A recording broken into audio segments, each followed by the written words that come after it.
Oke guys, welcome back to Daily Charting with Toshi, di mana kita akan daily chart your favorite cryptocurrencies. Dan sekarang kita masuk ke DCWT sesi pertama. Dan seperti yang kita bisa lihat di sini, dalam 24 jam terakhir terjadi rally sebesar 1,99% dengan total market cap mencapai di 3,52 triliun US dollars. And guess what ya? BTC kemarin lagi-lagi membuat new all time high. Terakhir kali kita bahas di DCWT sesi kedua itu kan masih di 11.800 ya paling mentoknya ya. Ternyata lanjut lagi rally dan mencapai di 112.000 USD ya. Ya buat lo yang sudah DCA sih senyum-senyum aja begitu. Dan gini, waktu di masa-masa sini ya mungkin angka di atas 100.000 itu terlihat wah kemahalan ini pasti bakal koreksi lagi ya. Dan mulailah ya iblis menyuruh kita untuk tebak-tebakan. Ini pasti ke 92.000, oh pasti ke 95.000. Ada aja angkanya ya keluar tuh ya. Ada yang di komen, ada yang di sosmed ya, udahnya kita terpengaruh. Tadinya sudah mau DCA jadi tidak DCA ya. Alhasil apa yang terjadi? Waktu rally ya FOMO gitu ya. Ya gue harap sih udah nggak banyak ya, dan kalau gue perhatiin di komen udah nggak terlalu banyak orang-orang yang nggak FOMO begitu sih ya. Ya tapi sekarang gini, paling mikirnya aduh bang coba kemarin lebih gede ya DCA-nya. Itu akan selalu ada perasaan seperti itu. Aduh harusnya kemarin lebih besar ya. Kita nggak bisa tahu mana yang akan lanjut rally sama enggak. Maka jangan diubah, just keep it the same begitu ya. Jangan sampai berpikir wah tahu gini rally mendingan pelurunya double. Masanya kita nggak tahu ya, that's the point, kita nggak tahu. Maka DCA ini siap saat naik maupun turun begitu. Nah bayangin kalau ini ternyata nggak naik, ini turun. Waktu turun lu mungkin mikir untung gua DCA-nya normal. Nah itu ya, jadi nggak usah terlalu dipikirin. Gua ngerti memang secara naturalnya kan keluar seperti itu. Aduh coba ya kemarin lebih gede, coba kemarin begitu.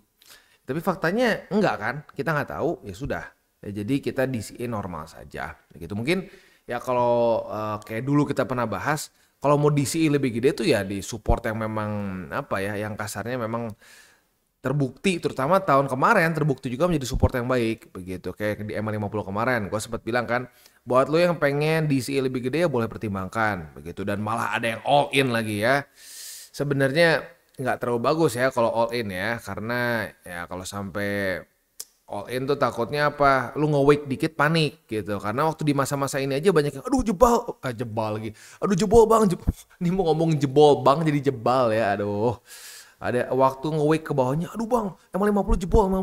Padahal belum weekly close. Nah, takutnya kalau all in tuh panik gitu ya. Ya tapi ya udah. At the end of the day dinikmatin saja buat yang sudah DCA, buat yang masih tebak-tebakan kemarin. Ya jadikan pelajaran ya. Nggak enak kan tebak-tebakan waktu rally, bingung kan. Nah kebingungan ini bisa leads to FOMO begitu. So ya jangan diulangi ya. Nah EMA20 sekarang sudah di angka 103.534 ya, sudah semakin mendekat. At some point menurut gue pasti akan terjadi koreksi ke EMA20. When we don't know begitu, karena kalau kita lihat di sini udah lumayan long overdue ya. Ya basically sejak Golden Cross dari Mei awal sampai sekarang belum terjadi retest. Sempat udah kayak mau terjadi di sini ya, taunya naik lagi. Di sini juga kayak udah ada tanda-tanda kayak mau begitu ya, tapi ternyata rally lagi begitu ya. Nah ya udah tinggal kita lihat aja nanti faktanya berhasil nahan ke MA20. Karena gini ya, saat 1 MA itu apalagi MA penting ya, itu kurang di retest. Nah seringkali waktu kena jebol begitu. So ya udah nggak apa, santai aja, kita lihat nanti faktanya seperti apa ya. Dan ada beberapa yang concern mungkin di weekly, bang weekly-nya overheated nggak sih bang? Jujurnya lumayan, sekarang lumayan ya. Lo bisa lihat sendiri di sini udah minggu ke-7, 1 2 3 4 5 6 7, sudah minggu ke-7 ya, at least sekarang menuju minggu ke-7 lah, masih ada 3 hari kurang sedikit ya.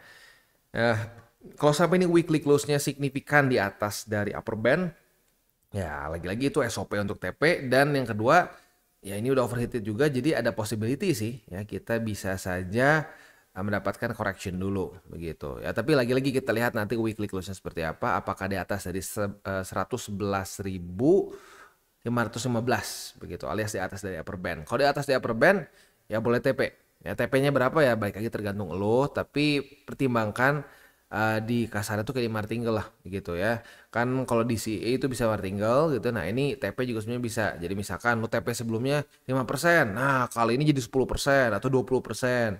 Ya, sebenarnya 10 juga udah cukup sih ya. Ya, bisa kurang lebih seperti itu ya. Oke, terakhir kali kita dapat sepanjang ini kapan ya? Ini di sini paling ya, terakhir kali kita dapat sepanjang itu momentumnya begitu. Ya kalau gua sih harapannya koreksinya normal-normal saja lah seperti di sini begitu. Jadi masuknya ya sideways. Itu yang paling gue inginkan sih ya supaya momentumnya tetap keep gitu. Kalau ada dulu membuat kalau dulu kalau ada koreksi lumayan dalam lalu membuat lower high, nah itu jadi lama takutnya kayak di sini kan lumayan lama nih ya. Tapi kalau cuma sideways apalagi ada struktur yang nahan begitu ya. Kalau di sini kan struktur sebelumnya ada di daily sih gue ya. Nah, ini ada struktur di sinilah ya.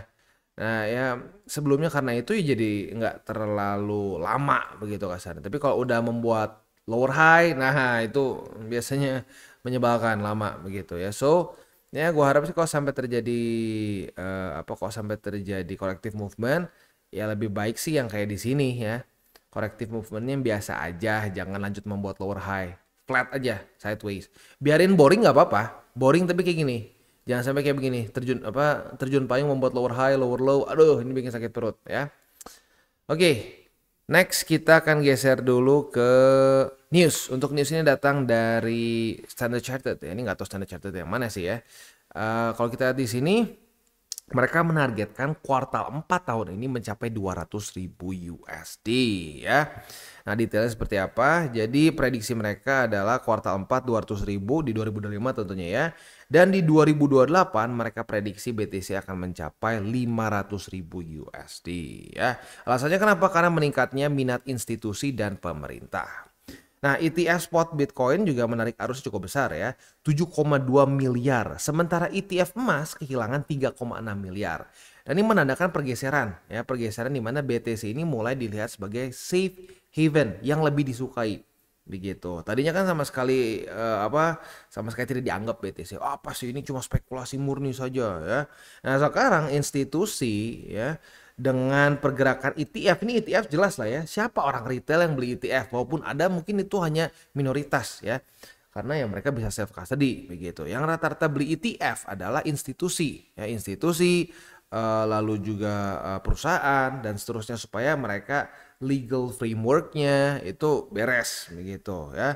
Nah, jadi ya ini menunjukkan bahwa bukan orang asal ya, tetapi institusi the smart money ini mulai melihat BTC bukan cuma sebagai risk on asset ya, tetapi menjadi safe haven juga. Karena lo bisa di sini ada direct correlationnya ya. Arus masuk ke BTC membesar sementara ETF emas ya menurun begitu. Ya mulai berbagi market cap nih sepertinya ya. Oke, next dari analis Nick. Oh, apa ini namanya? Pakrin mungkin Nick Pakrin mengatakan rally Bitcoin masih awal dengan penemuan harga di depan dan euforia belum menggenggam investor retail. Yes, gue setuju ya. Investor retail kata gue belum FOMO ya, belum sampai euforia gitu ya. Berbeda sekali dibandingkan dengan di 2020-2021 itu euforianya dapat banget ya. Retail ya terutama 2021 lah ya. 2021 tuh retail euforianya dapat banget ya. Nah, kali ini belum.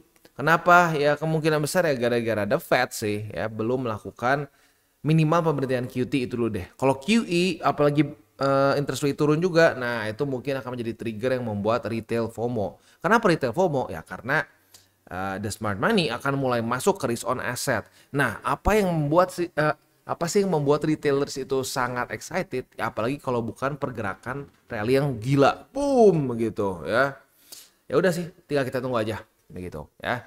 Ya tapi baik lagi ya, ini tuh prediksi ya walaupun benar dari Standard Chartered, tapi jangan jadikan wah harus 200.000. Nanti kasarnya kalau kita udah masuk ke November, Desember ternyata nggak sampai, kita udah nempel 200.000, wah pokoknya kita tidak akan TP. Nah bahaya juga begitu. Jadi kalau gue pribadi sih tetap untuk TP jangan berdasarkan prediksi siapapun, mau Standard Chartered, mau JP Morgan ya, karena kalau mau ngomong prediksi yang lebih gila tuh BlackRock ya, si Larry Fink sebut kalau sampai institusi masuk 1-2% ya dari dana mereka, target dari si BlackRock tuh mencapai 750.000 USD di tahun ini gitu. Nah, jadi serem kan kalau kita nargetinnya sesuai cuma dengan prediksi saja. Jadi kalau gua pribadi kita pakai statistik ya, bahkan walaupun prediksinya oleh Standard Chartered maupun oleh JP Morgan mau dari BlackRock pun jangan dijadikan patokan. Begitu, patokannya tetap di statistik yang kuat, yaitu nanti di November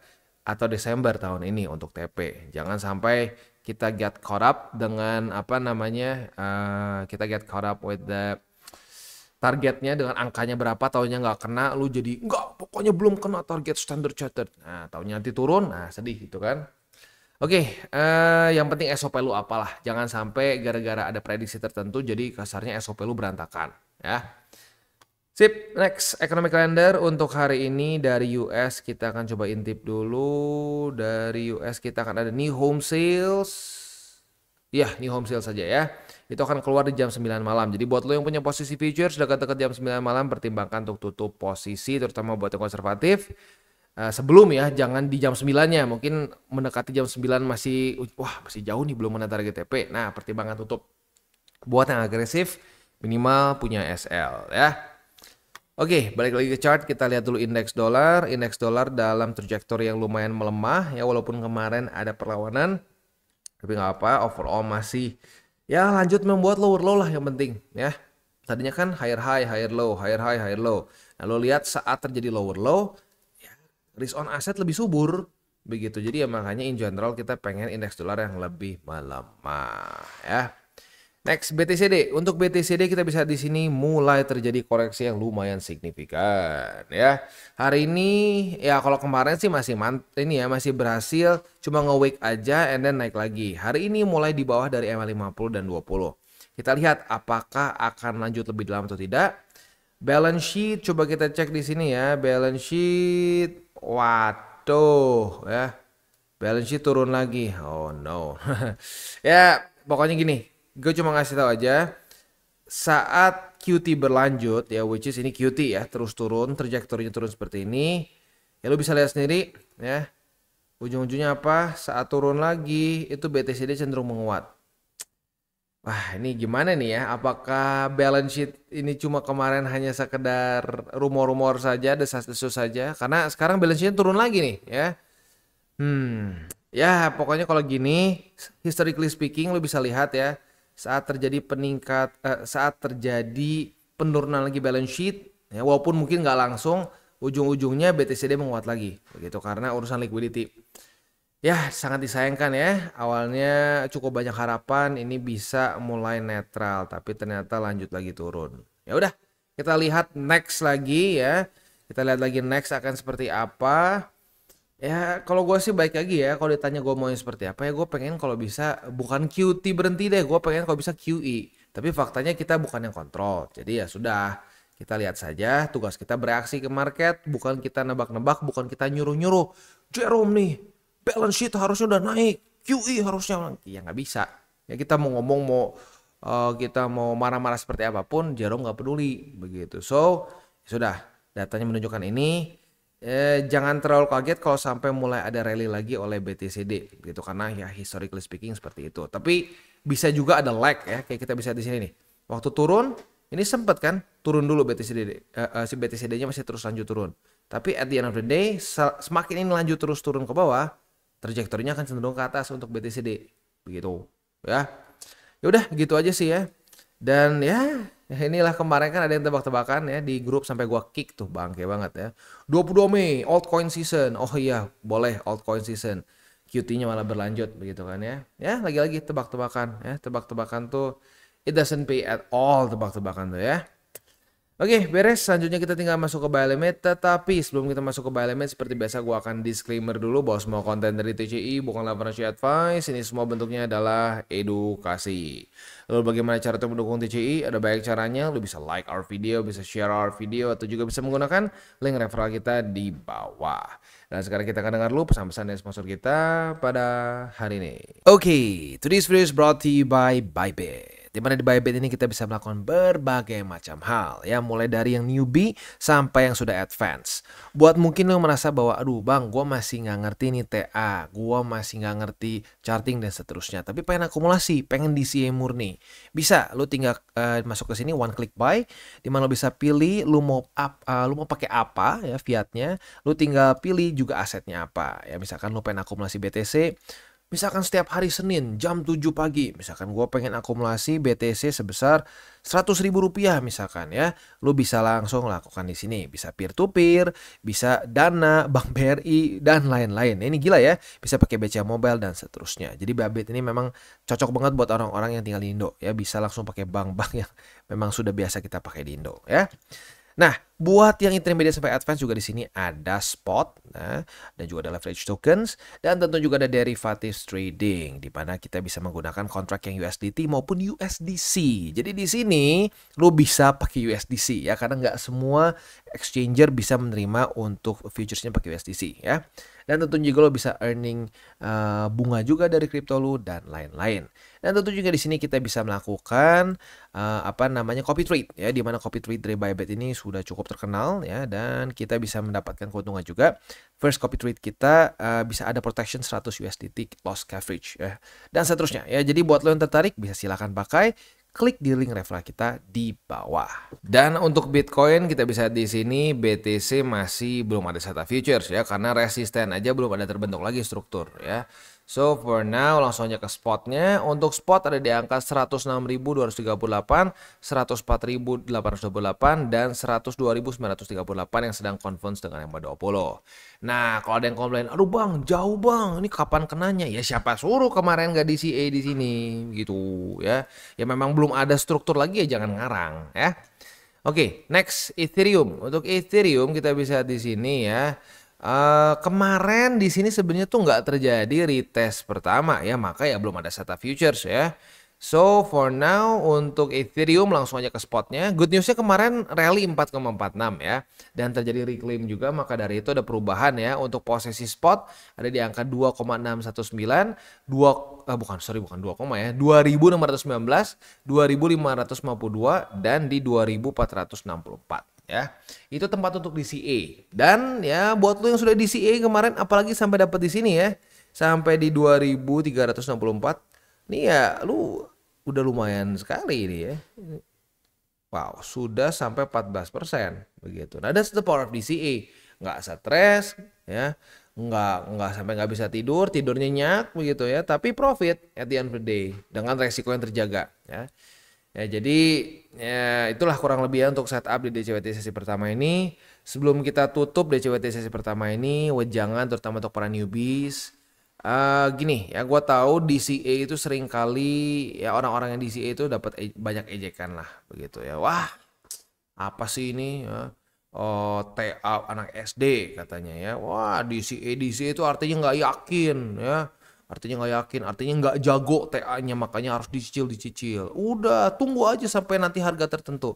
Ya sekarang gua tanya ya ke orang-orang yang menunggu harga tertentu. Ya di sini kan banyak sekali yang menunggu 95.000. Ya itu nggak tahu kenapa banyak yang ngomong 95. Ya, kalau secara TA-nya ya ini memang ada struktur di sini ya. Tapi itu kan artinya apa? Lu ada tebak-tebakan yang gila kan? Lu berharap ini harus turun ke sini. Kalau nggak sampai gimana? Ya kalau nggak sampai ya gigit jari kan, ya kayak sekarang gigit jari, aduh gimana ya bang ya udah kelewat. Ya itu adalah upah dari tebak-tebakan ya. Udah terlalu banyak loh tebak-tebakan seperti itu dan hancur. Nih ironisnya waktu 9 ini kan basically mirip nih ya, masa-masa konsolidasi yang lumayan lama nih ya. Ini konsolidasi selama dari sini lah ya. Nah 9 hari begitu, wah banyak yang udah bosen gitu ya. Ini juga lumayan lama nih ya, ini lumayan lama juga. Nah di sini di 95.000 itu banyak yang tebak-tebakan akan ke 90.000, bahkan bilang ini akan tembus, akan jebol dari 90 katanya ya.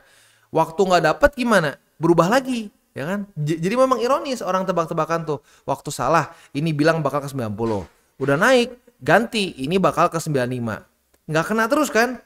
Gimana nggak frustasi gitu ya? Sementara orang yang di CA ya dapat di sini ya, dapat di sini, dapat ya, nggak capek, nggak pusing, nggak stres ya, Tapi ujung-ujungnya apa? Lebih profit dibandingin orang tebak-tebakan. Yang tebak-tebakan ya bingung kan sekarang mau beli di mana ya? Bingung. Aduh gimana ya? Nggak dapat SOP gua. Ya itu. Ya. Ya jadi ingat ya, walaupun kadang-kadang DCA itu suka dapat cemoohan ya, sering dicemooh. Wah, trading anak SD beginian doang sih bisa, gampang. Ngomongin BTC doang sih gampang. Ya emang gampang ya. Ya tapi sekarang kan faktanya yang lu pengen misalkan altcoins dong, altcoins pada minus nggak? Pada minus. Nggak usah jauh-jauh lah. Nggak usah jauh-jauh. ETH aja. Jangan ngomongin alts yang amburadul lah. ETH kan oke dong ya. Lu lihat ini ETH di Desember. ETH di Desember sama harga running sekarang itu masih minus 33%. Ya itulah alts. Alts di masa-masa kurang liquidity. Sementara BTC ini harga Desember. Di sini harga Desember ya. Harga Desember sekarang malah udah profit berapa ya? Dari harga Desember malah udah profit sekarang BTC. Ya itulah BTC. Ini kenapa makanya BTC itu dijadikan sebagai fondasi. Itu karena di masa-masa penuh ketidakpastian orang akan larinya ke BTC. Begitu ya. Ya udah itu aja lah mungkin ya untuk para newbies. Jadi 2 sebenarnya poinnya ya. Yang pertama, jangan takut diejekin DCA ya. Biarin aja ya. Mereka bilang TA buat orang bodoh dan lain-lain. Oh ya oke, kalau itu memang benar berarti juga nggak apa-apa. Gue sama-sama bodoh kayak Warren Buffett. Karena Warren Buffett pun menganjurkan kita untuk DCA begitu ya. Dan yang kedua apa? Yang kedua adalah ya kita ngomongin soal at the end of the day itu ya, saat kita tebak-tebakan begitu ya, saat kita tebak-tebakan dan saat kita punya rasio yang salah, kebanyakan altcoins berantakan, luar biasa berantakan begitu. Jadi jangan dengerin orang-orang yang cuma bisa ngebullshit ya, karena saat dia ngebullshit terus lu rugi ya nggak ada tanggung jawab begitu ya. Tanggung jawab lu adalah ke porto lu sendiri gitu ya.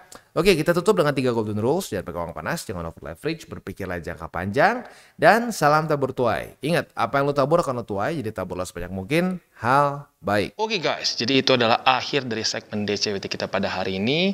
Dan jangan lupa bagi kalian yang merasakan manfaat dari segmen ini, jangan lupa untuk share ke teman-teman kalian. Dan apabila lu pengen mensupport channel kita, ya TCI, jangan lupa untuk menggunakan link referral kita di bawah. Nggak wajib ya, tetapi apabila lu menggunakan link referral kita di bawah, ada macam-macam ya, dari Bybit, Huobi, Maxi, toko kripto, dan banyak lagi ya. Ya, walaupun nggak wajib, tapi kalau menggunakan link referral kita, lu secara langsung membantu perkembangan dari TCI. Dan satu lagi, jangan lupa juga untuk join Telegram group kita, di mana kita bisa ngobrol-ngobrol santai mengenai dunia cryptocurrency secara 2 arah. So, jangan lupa untuk like, subscribe, click the bell icon, and see you on the next video.